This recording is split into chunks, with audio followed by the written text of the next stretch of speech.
മീം coins ഏറ്റവും പെട്ടെന്ന് കാശുകാരനാക്കാനായിട്ട് എല്ലാവരും തിരഞ്ഞെടുക്കുന്ന മാർഗമാണ്. മീംസിന്റെ ഇടയിലുള്ള ഹൈപ്പും അങ്ങനെയാണ്. എന്നാൽ എന്താണ് യാഥാർത്ഥ്യം? ഇത്രയും പെട്ടെന്ന് നിങ്ങളുടെ കാശ് കളയാൻ പറ്റിയ ഒരു സാധനം വേറെയില്ല. 99% പേരും മീം കോയിനിൽ കാശ് കളഞ്ഞിട്ടേ ഉള്ളൂ.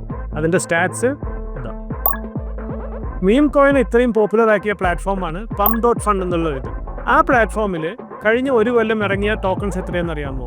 ഏകദേശം 8.7 മില്യൺ, അതായത് 87 ലക്ഷം കോയിൻ. അതിൽ എത്ര എണ്ണം 100 മില്യൺ പ്ലസ് മാർക്കറ്റ് ക്യാപ്പ് പോയിട്ടുണ്ടെന്ന് അറിയാമോ? കാരണം ആ വാർത്തയിലാണല്ലോ നമ്മുടെ potential. I bet you will be shocked. Only 3 coin മാത്രമേ 100 മില്യൺ പ്ലസ് മാർക്കറ്റ് ക്യാപ്പ് പോയിട്ടുള്ളൂ. 50 മില്യൺ പോയത് എത്രയാണെന്ന് അറിയാമോ? വെറും 8. ഇത്രയും ചെറിയ സ്റ്റാറ്റ്സ് ആണ്. അതായത് 1 ലക്ഷത്തിൽ ഒരെണ്ണം പോലും പോകുന്നില്ല. അത്രയും റിസ്കി ആയിട്ടുള്ള ഒരു സെഗ്മെന്റ് ആണ് മീം കോയിൻ എന്നുള്ളത്. Why you are wasting time? Join our Telegram and get the best coins for this bull run.